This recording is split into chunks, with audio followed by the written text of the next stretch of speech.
What is up, everyone? This is the Dadnarok Arcade. This is Shaun playing solo. It's a solo dance party. You can see as of right here, I'm gonna take my hand at try my hand at playing an old school NES Ninja Turtles game, Ninja Turtles 3, The Manhattan Project. You can tell by that artwork, which is probably my favorite part of this game. You know, it's a Ninja Turtles game. Super cool artwork. The gameplay is not as cool. You know, it's kind of cartoony, and it's a little limited because the NES only had 2 buttons. So, you know, one button is jump and one button is attack. But, I mean, you know, that's what the old arcade game... But still, even the arcade game had a better set of moves, I think. But anyway, don't ask me why I'm starting out with this one. I just felt like it. Why not? So this is the inaugural. Anyway, this is the first Dadnarok Arcade. We are streaming live on Twitch. Well, let's just get into it, shall we? What do you think? Let's play some games. Looking for a game to play. We're gonna resume. Let me make sure the mouse is off the screen. Come on, fella. There we go. Playing now. Oh wait, it's super loud, isn't it? Let's change that. Because I'm sure you guys want to hear me talk, right? Right? Audio. Let's go down. Let's go down to 20 or minus 20. All right, you can still kind of hear it, right? Heroes and a half shell, turtle power. All right. So you'll have to forgive us. This is a brand new setup we got going on. We're used to using StreamYard, and we're using Streamlabs to stream to Twitch as we're playing games. Chris and I tried our hand at this a couple weeks ago playing Mario Kart, and it was mostly successful besides some pixelation throughout the broadcast. But hopefully this is coming through loud and clear. You guys may be interested, or not, in the bezel that I'm using. You see the artwork that's surrounding the screen. It looks like a old school TV set. That is a bezel that I have actually made myself. It's I'm kind of a Photoshop user, and I just took a bunch of. My vision was like, what would it be like? You know, staying up late in your bedroom of the era and playing your game console. So as this was on the NES, I'm thinking, you know, 1985, 86, 87. What was popular around that time? We got New Coke, we got the Garfield phone, Rubik's Cube, Alf, you know, Mr. T sticker. So this is kind of my layout for this particular era of the mid into the late 80s. And I did that for pretty much every console. I've got a version for Sega Genesis, a version for Super Nintendo. I shouldn't say every console, but, you know, the big ones, the biggies. Nintendo 64, even Atari. I went back in time, even before this. I wasn't even alive in the 70s, but I wanted to make something that was authentic. I think I got, like, Welcome Back Kotter toy or something. Okay. Let's beat these guys up. What do you think? Hey, stupid foot soldiers. So I'm not gonna pretend that I'm some like master at playing these games, these beat 'em up games, but I'm passable as I get hit. Like I said, the move list or the available moves that you can make in this game are somewhat limited. We've got just a schmack 'em. That's just a general schmack. We got a jump, kick, jump, kick, jump, kick. There's more schmacking. We got this thing. Yeah, where you like use your nunchuck or your weapon to like pick them up and toss them over your head. And I'm able to do that pretty well. What else? There's not much else actually. Wait, there is one here. Let me see if I can. There we go. You see that? Oh, hold on. I think that actually might take your life away, though. Some of these old beat-em-up games, you would have like a super move, but it would, deplete your life bar. So it's like, I mean, thanks. Let me see if it does. Oh, it does. It does. It took life away. I'm not doing it. No, thank you. Okay. So the story of this game is that the turtles are on vacation down in what I assume is Florida. Sandy beaches. That was a cool move. And, hey. Sandy beaches, and something happens up in New York, and they gotta head back that way. Technodrome stuff, Shredder, Krang, it's all, it's the same kind of stories in these things. But this is a unique game in that you start not in the sewers, not in the New York City streets, but on a beach. Kind of cool. Cowabunga, you know what I mean? Bodacious. Key West. I assume Key West, Florida, right? Oh, watch out for these. They're not going to fool me with these signs. Quit throwing ninja stars in the back of my head, please. Thank you.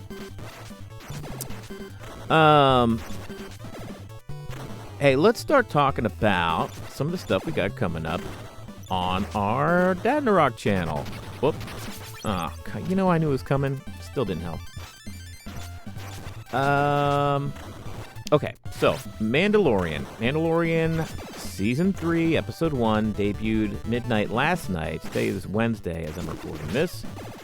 And a little spoiler alert, I was not that impressed with the first episode. A lot of table setting, in my opinion. If you watched the Book of Boba Fett, it was kind of redundant.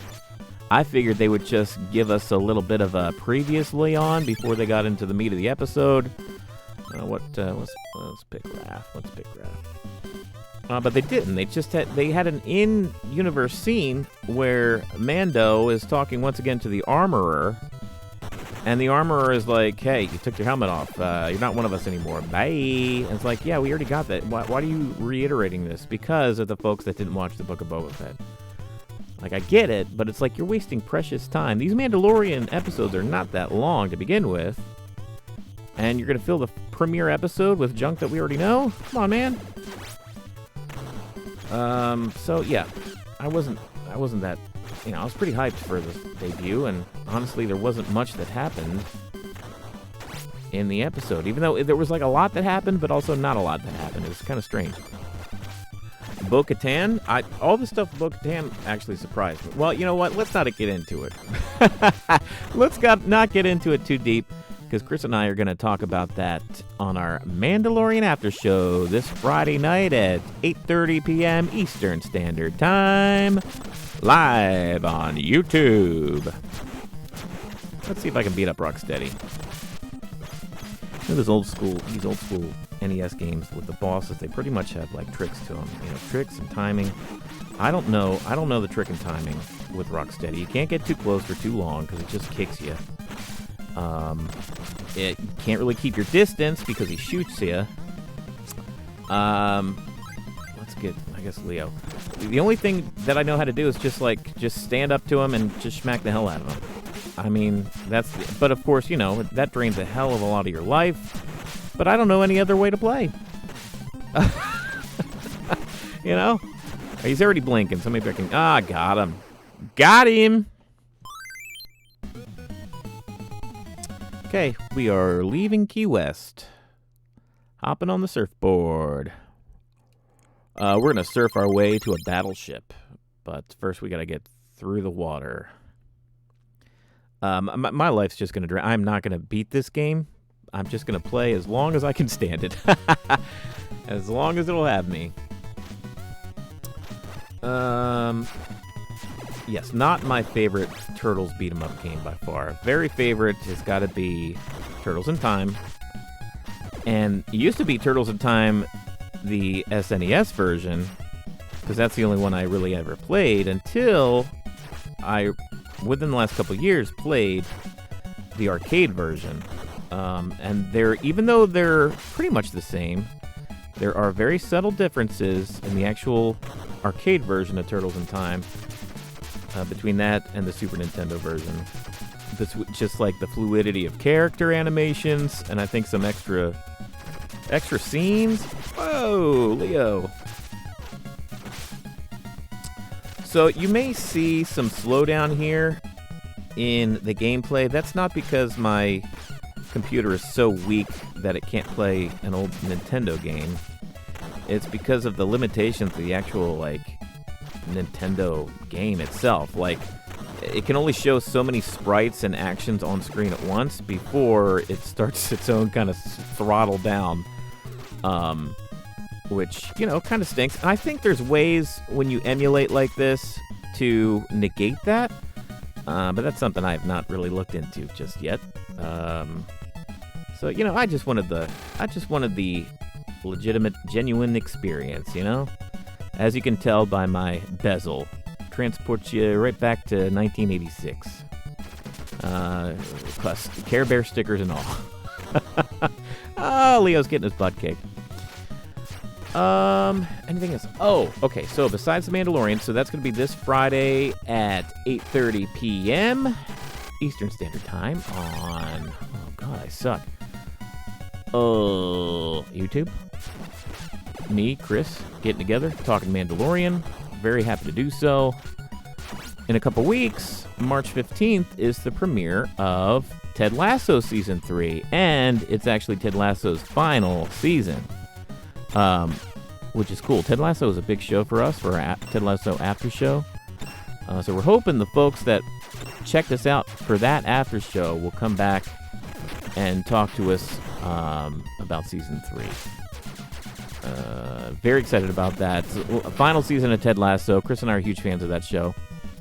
And we're finally through this level. We're going to head to this battleship that's apparently going to take us all the way from Florida up the coast to New York City in only a matter of minutes. But, you know, it's all an ass, I guess. Oh, don't.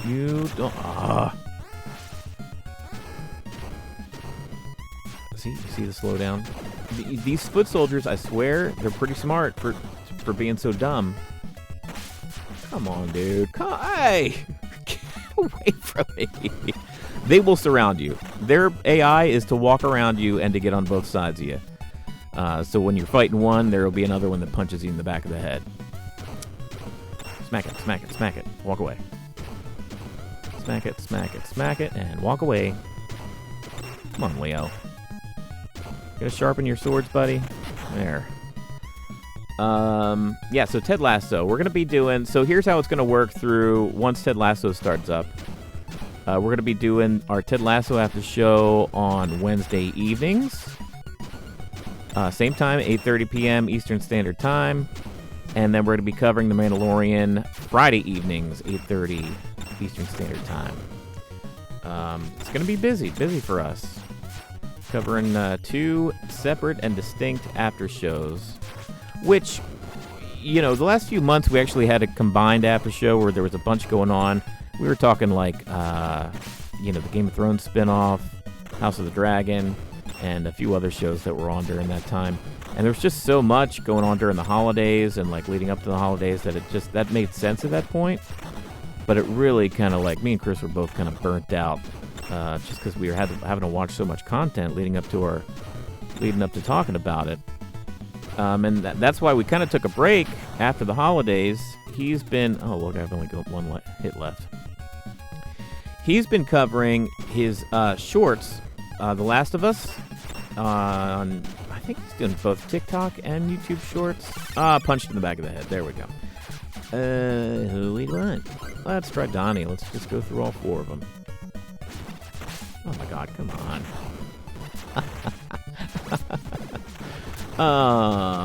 What was I gonna say? Dude. I get it. Whoa. 1, 2. Just go away.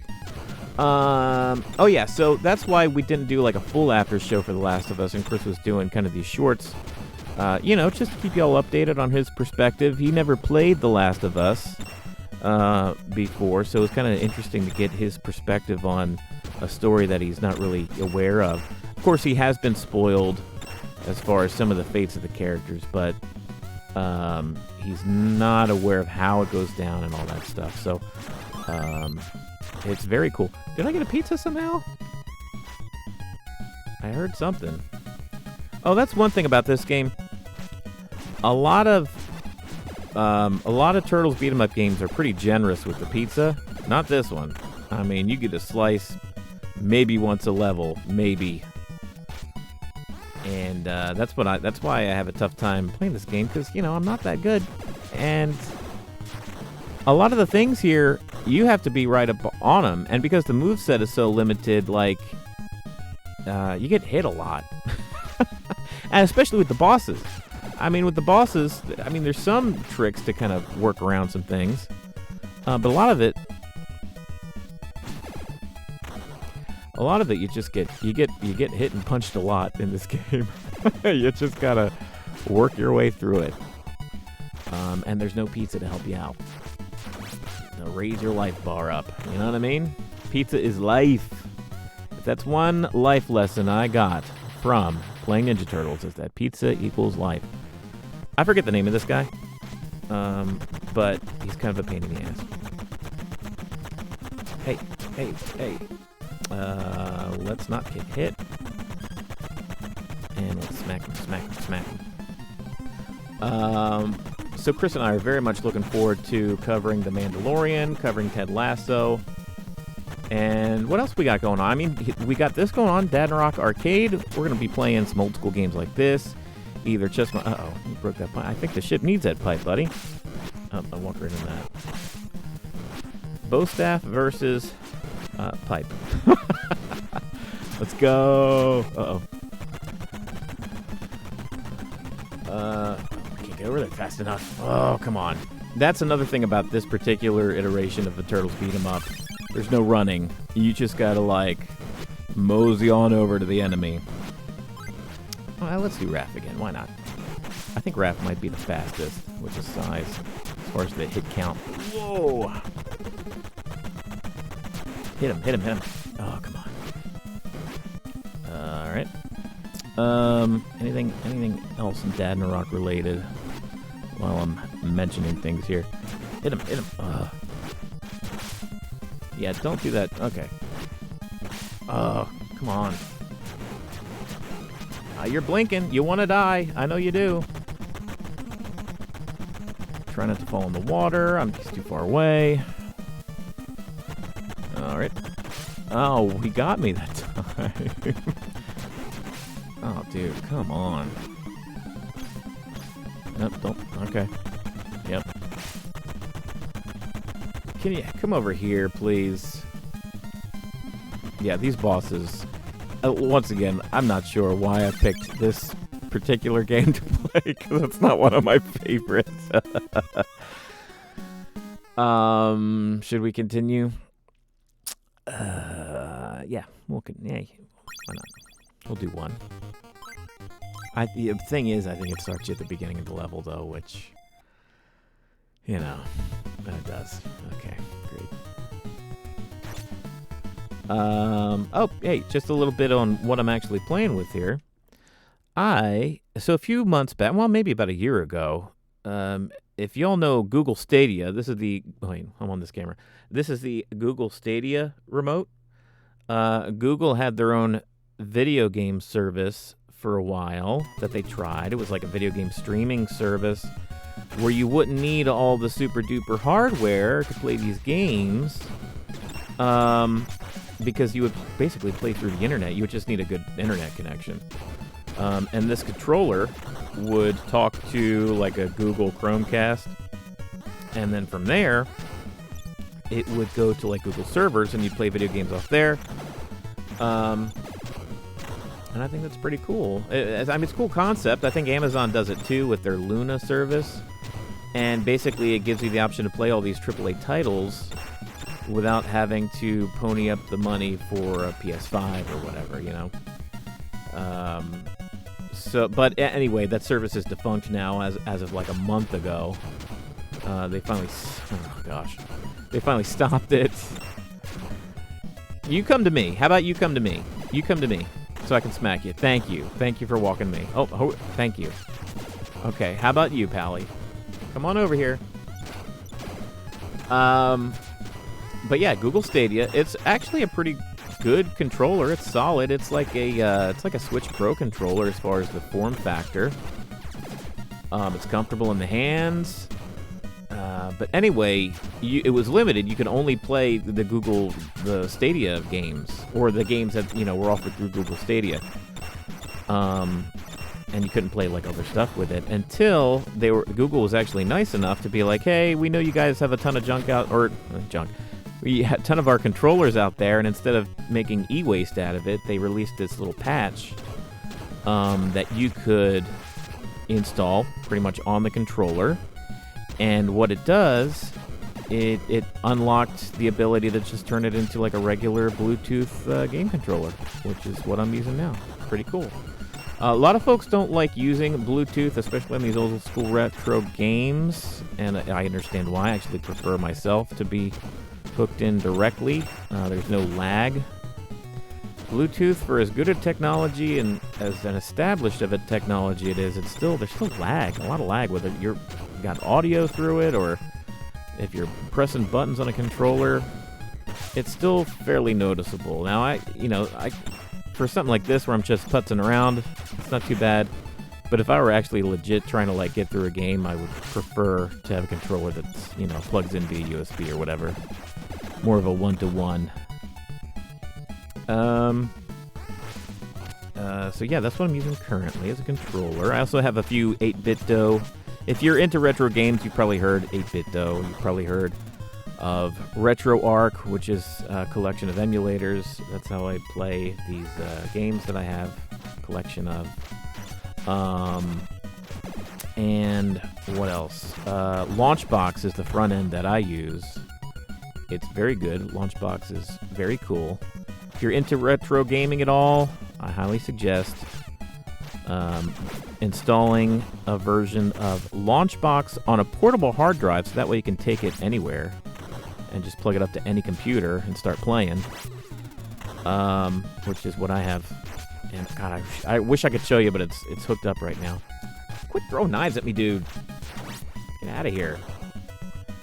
But the hard drive enclosure I got from a company called Retro Flag, and they make these awesome cases. You can slip an SSD in it. Oh, I got one like that. But it looks like an old school Nintendo game, and I'll see if I can show it to you. I'll show it to you before I sign off. It looks like an old school Nintendo cartridge around an SSD. Let's go Raph again. He was quick drawing Raph. Let's see if I can get through this, or if he's just gonna beat me up again. You can't even like come from behind because of his damn legs. Oh my God! And I'm missing. Thanks. Okay, good job, Raph. Some ninja skills, huh? I don't know any other way besides just to do this. Get my few. Okay. All right. What was I saying? Oh yeah, I'll show you guys before I sign off here what I have Launchbox installed on. It's pretty cool. I gotta stick to one side, because by the time I get over there, yeah, come on. Yep. There, that's what I want. Well, that's not what I want. Come on, dude, run. Oh, God. Oh.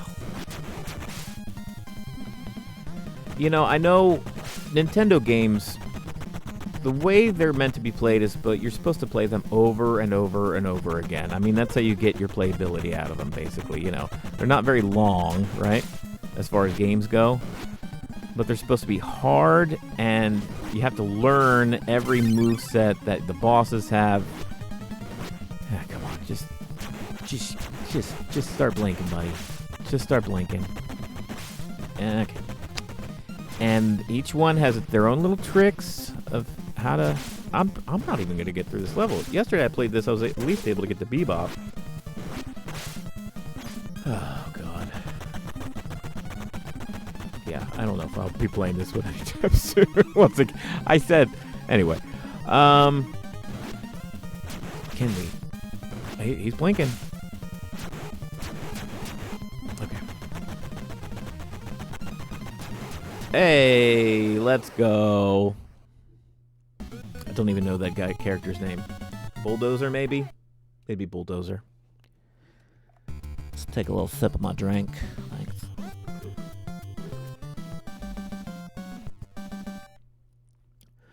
Here's and a half shell. Total power. I don't know. Let's see how far we get. We got one life to live. Oh, golly. I'm going to blame the controller. It's the input lag on my Bluetooth controller. That's what I blame. Not the fact that I stink. Anybody else coming? No, I guess I got to walk. Oh, okay. Another thing, too, with this game, you got to be pretty far up on the screen for the screen to move. Well, you just kicked me right off the bridge. What are you going to do? Other games, you can kind of hang back, and you're not immediately assaulted by the people that are coming onto the screen, you know? Like, right now, I'm in order... See, and then I got to jump back to give myself some room.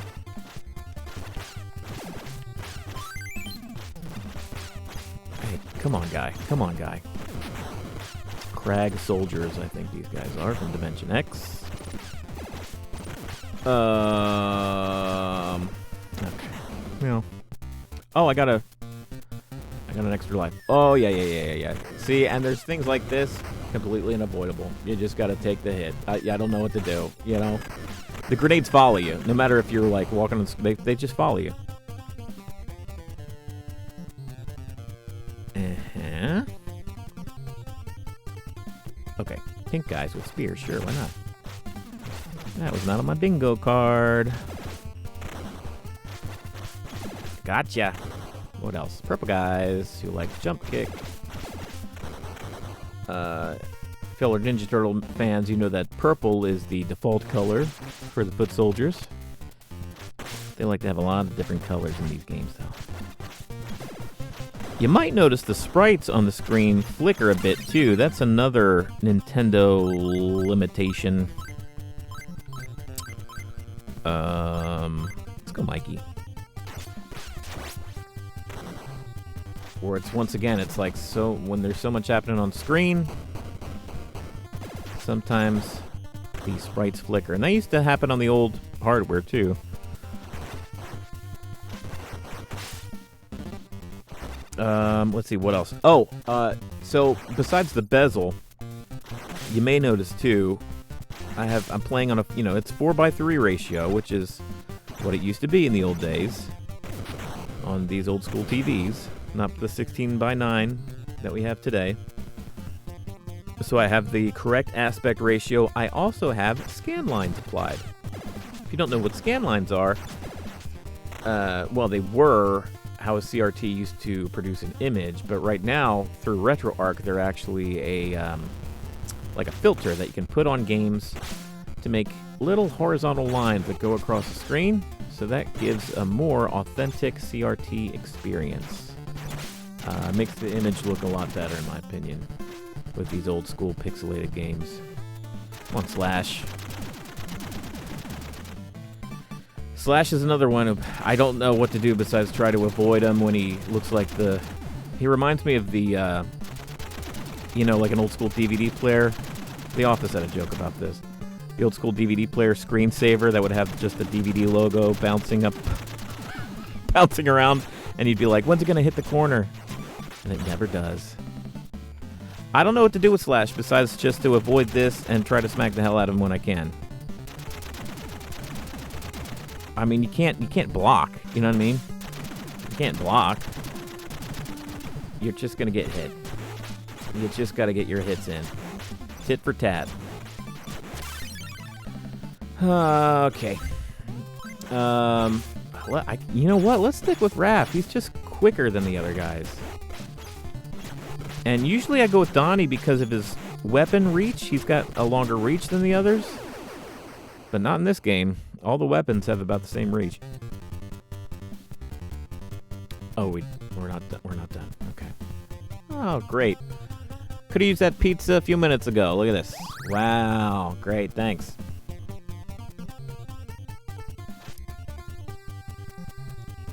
Alrighty. Let's go. I don't have... It's only a matter of time, folks. Ooh, look at that mustard yellow. Looks like diarrhea. Feel bad for these guys. Don't hit me with your boomerangs. Okay. This bridge is super long and super under construction. Looks like a safety hazard to me.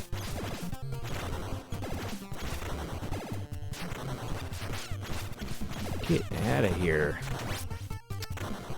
Raphael is rude. Is it rude? Raphael is rude but cool. Give me a break. Is that the lyric? I know Michelangelo's a party dude, but I don't know if Raph is rude or crude, or really what the distinct difference is between those two things. I guess it's rude. It's funny, you know, in the old 87 cartoon, his rudeness was like sarcasm and like cracking jokes. And then every other iteration, his rudeness is just like being a dick. Like just kind of being a grumpy Ninja Turtle.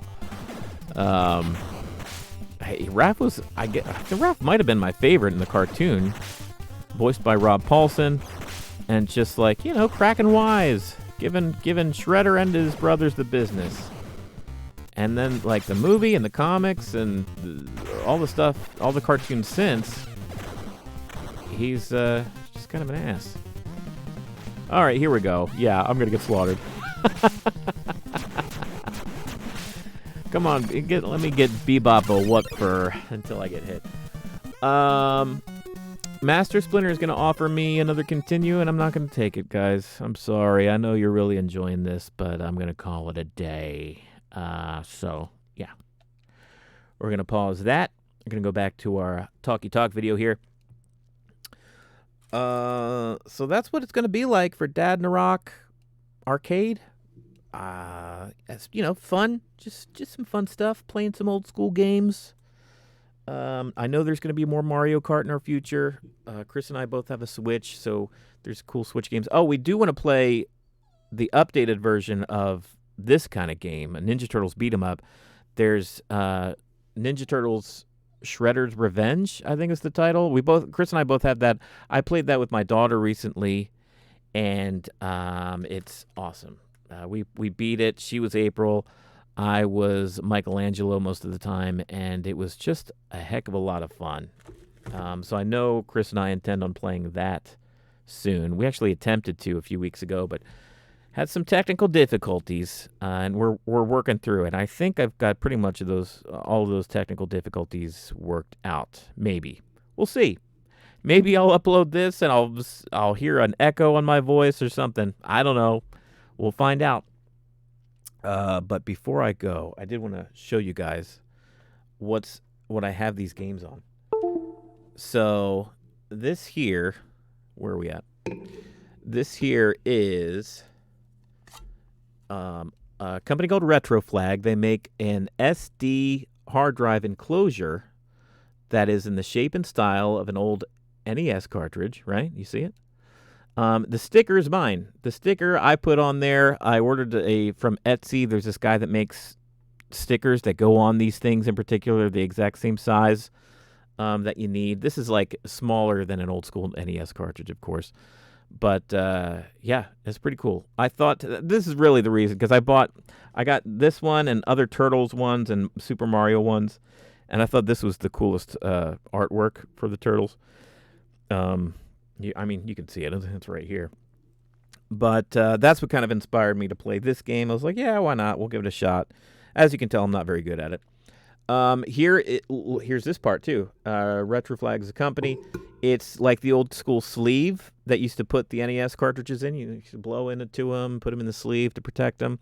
But the sleeve acts as an adapter. So it's got a little port in there that the SSD plugs into. It's nice and snug and stuck in there. And this connects to USB, which connects to your computer. And I have my entire game collection on this pretty sweet replica NES cartridge. I think it's pretty cool anyway. But that's it, guys. I don't know what else to tell you. Just join us for Dadnarok Arcade. Join us on our YouTube channel as we cover both The Mandalorian Season 3 and Ted Lasso Season 3. And be sure to like and subscribe. See you later. Bye.